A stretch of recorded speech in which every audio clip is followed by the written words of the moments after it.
my fiancé lied about meeting his ex for closure.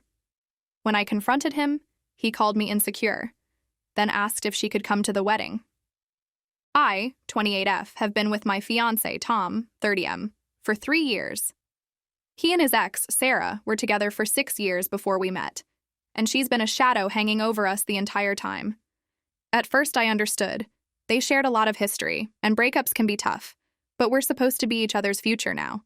We're planning our wedding, building a life, and I thought he was done with the past.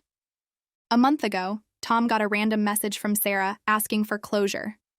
He didn't tell me about it, and instead of ignoring it or at least discussing it with me, he responded and met up with her. I found out when I saw a message on his phone that said, "Thanks for last night." My heart dropped. When I confronted him, he swore nothing physical happened, saying he stayed over until early morning just talking. I didn't believe him, and what's worse, he got defensive, calling me insecure for feeling betrayed. He says Sarah deserved closure, and that I should understand, since he's with me now. The more we talked, the more I realized he doesn't think he did anything wrong.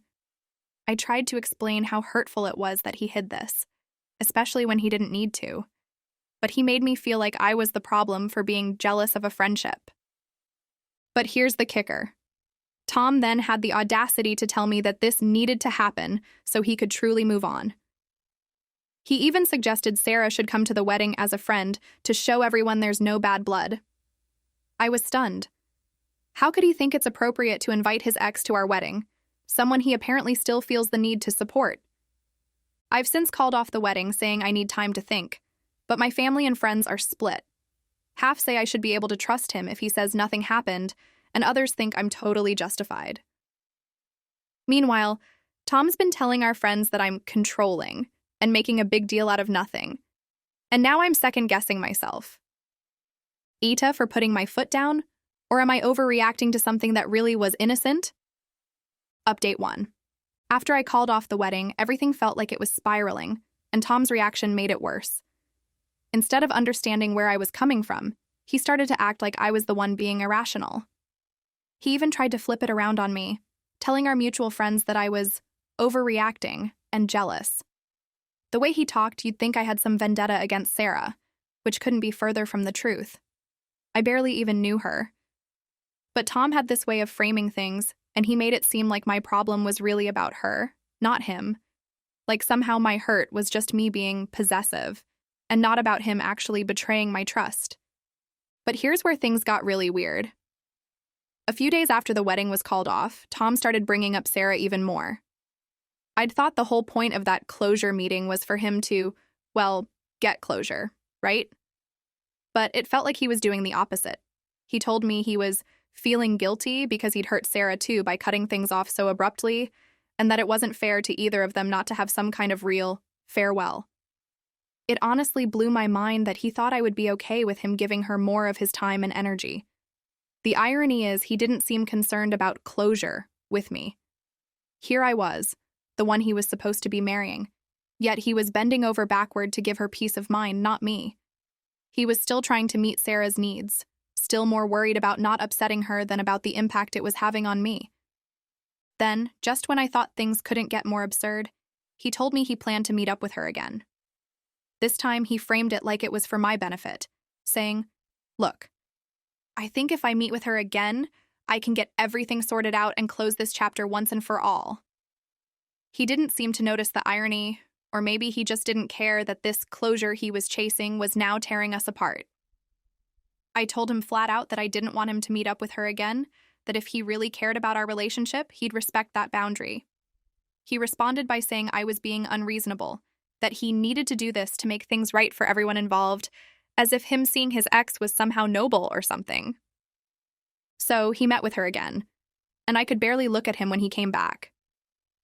I asked him why he thought it was okay to ignore my feelings, and he started on this whole speech about how he felt like he owed it to her, like she'd been through enough, and he just wanted to help her move on without any resentment.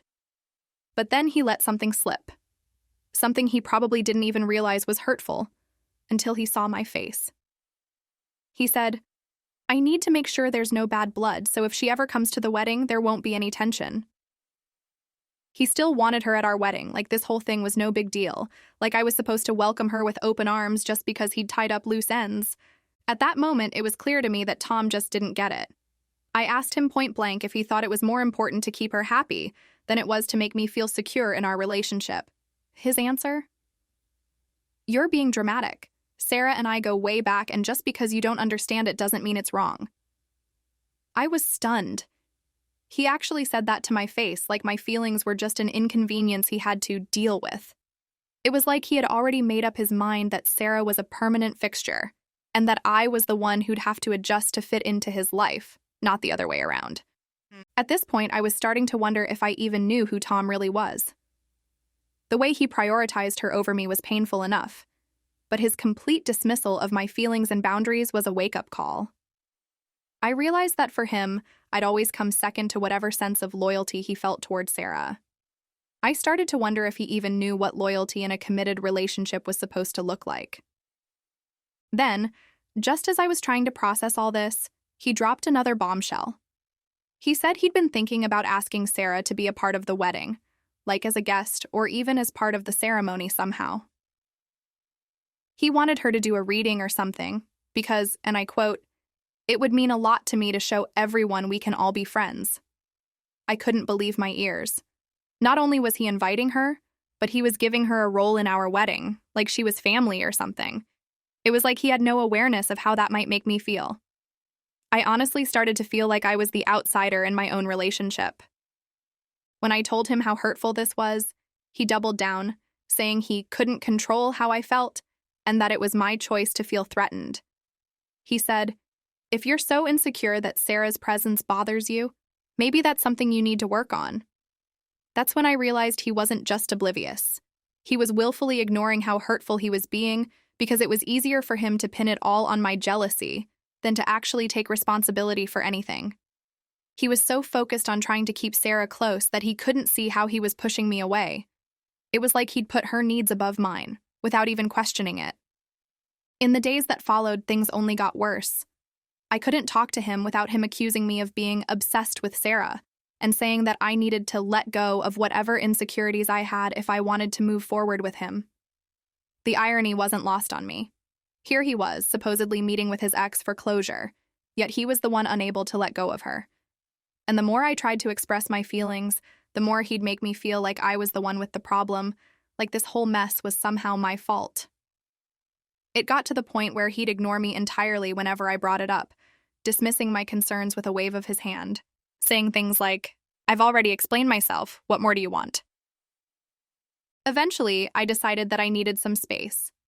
I packed a few things and went to stay with a friend for a while.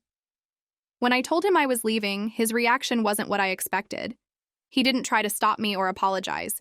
He just looked annoyed, like I was inconveniencing him. He said, "Fine, if that's what you think you need to do." No warmth, no concern, just pure indifference. It was like he'd already checked out of our relationship the moment he decided Sarah's feelings mattered more than mine. Since then, I've had a lot of time to think. Maybe I should have seen the signs sooner. But I wanted to believe that Tom was ready to move forward with me. But now, I see that he was always one foot out the door, always holding on to the past with Sarah while pretending to build a future with me. It's painful, but I think I finally understand. Tom wasn't ready to let go of her, and in doing so, he's made it impossible for us to have a future. And if he can't see why that's a problem, then maybe he's not the person I thought he was at all. Update 2. Since taking some time away from Tom, I started really digging into everything that had happened over the past few months. The space away from him helped me see things a lot more clearly, and the more I thought about it, the more I started to realize that his attachment to Sarah wasn't just a misunderstanding or an attempt to tie up loose ends. It was a pattern, one that I'd been brushing off for too long. A few days after I moved out, Tom started texting, but not in the way you'd expect. Instead of apologizing or checking in to see how I was feeling, his messages were more about damage control. He kept asking if I was going to come to my senses soon, or if I was done with this tantrum. The entire time, he acted as if my leaving was some irrational overreaction, instead of a decision I'd made because he'd repeatedly shown me that my feelings didn't matter to him. There wasn't a single message acknowledging my hurt, no hint that he'd taken any time to reflect on his own actions. It was all about him, about how inconvenient my decision was for him. I didn't respond. I needed him to actually listen and maybe, just maybe, take some accountability, but that wasn't happening. A few days passed, and then I heard from a friend that Tom had been out with Sarah again. Apparently, they were seen together at a bar, laughing and having drinks, like nothing had happened. That stung.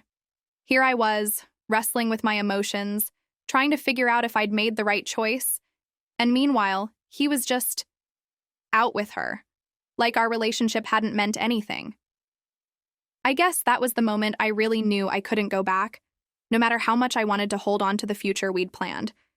Because if he could just brush everything off that easily and turn to her for comfort without even a second thought, it was clear he was never fully invested in us to begin with. When I finally worked up the courage to confront him about it, he was almost dismissive, like he was talking to a child. He actually said, "You know, if you're going to act like this, maybe Sarah is the only person I can really talk to." It was as if he was trying to blame me for pushing him back toward her, like my boundaries and my hurt were somehow forcing him to go running to his ex. I couldn't believe it. I told him straight up that if he couldn't see why his actions were completely disrespectful, then we had nothing left to discuss. His response? "Maybe we're just not compatible if you can't understand that I have a history with Sarah. You knew what you were getting into." The thing is, I thought I did know. I knew he had a past, but I thought he was building a future with me. I never signed up to be in a relationship where his ex would always be hanging around, someone he prioritized over me. And it wasn't just that he stayed close with her. It was that he completely disregarded my feelings, that he didn't even see the issue with what he was doing. In his mind, I was the problem, simply because I wanted him to respect our relationship enough to have boundaries. Then, as if to rub salt in the wound, Tom posted on social media about reconnecting with old friends and how important it was to never burn bridges. I couldn't help but feel like he was publicly justifying his relationship with Sarah, like he was trying to make it look normal and harmless to everyone else so that if I spoke up, I'd look like the unreasonable one. And, of course, the cherry on top? He posted a photo with Sarah. Nothing inappropriate, just a friendly, smiling picture. But it was the caption that got me. "Grateful for people who've known me at my worst and still care." Seeing that felt like a slap in the face. Not only was he ignoring my feelings entirely, but he was also portraying me as someone who couldn't accept his support system.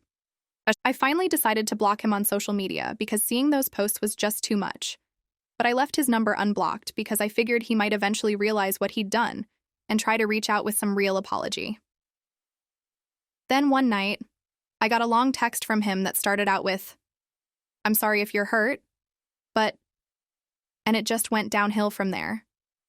He said he hoped we could work through this, but that he needed a partner who would support his friendships. He even had the audacity to suggest that I should meet Sarah so I could see that she's really not a threat. He kept pushing the narrative that my issue was with Sarah, that I was just too insecure to handle him having close female friends. It was as if he couldn't even comprehend that the real issue was his dishonesty and complete lack of boundaries, not Sarah herself. So, I texted him back, pouring my heart out, trying one last time to explain that this was never about me wanting to control who he could be friends with.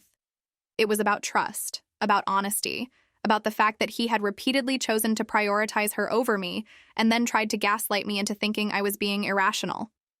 I told him that I wasn't the kind of person who could just turn a blind eye to being disrespected, and that if he couldn't see how he'd hurt me, there was no future for us. His response? "I'm sorry you feel that way, but maybe it's for the best." That was it. No regret, no attempt to understand. Just a flat, cold acknowledgement that he was done too. It was brutal. I'd put so much into this relationship, so much trust, so much hope, and he could just walk away that easily because I didn't understand his need to stay close to his ex. It was clear then that he didn't respect me, that he never would, because in his mind, Sarah would always come first. So, I decided I was done. I started making plans to pick up my things from our shared apartment, and I let him know I'd be moving out for good. The day I went to get my things, he wasn't there. Part of me had hoped he'd be around, that maybe we could talk, but he'd conveniently gone out that day. I found out later from a friend that he'd gone out with Sarah again, as if to send me some kind of final message. I didn't even feel sad at that point, just numb.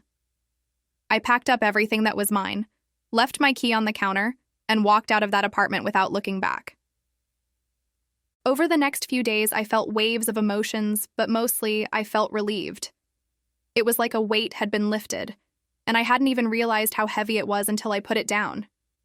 I started to realize that I'd been compromising my own boundaries and values just to keep the peace, hoping he'd come around, hoping he'd finally put me first. But the truth was, he never had any intention of doing that. I'd been clinging to the potential of what we could be, not to the reality of who he actually was. What stung the most, though, was the realization that I wasn't the one he truly wanted in his life. That had always been Sarah. I think in some twisted way, he liked having her around as an option, a fallback, someone who'd always be there to reassure him of his worth. And while I can't say for sure that anything physical happened between them, it almost didn't matter at this point. The emotional attachment he had to her was enough to keep him from ever being fully committed to me. I haven't heard from him since, and I don't expect to. He's probably relieved that I'm finally out of the way, freeing him to keep Sarah as close as he wants. It's painful to think that he might have been waiting for an out all along, that he only stayed with me until I finally pushed back. But at the same time, I know now that I did the right thing by walking away.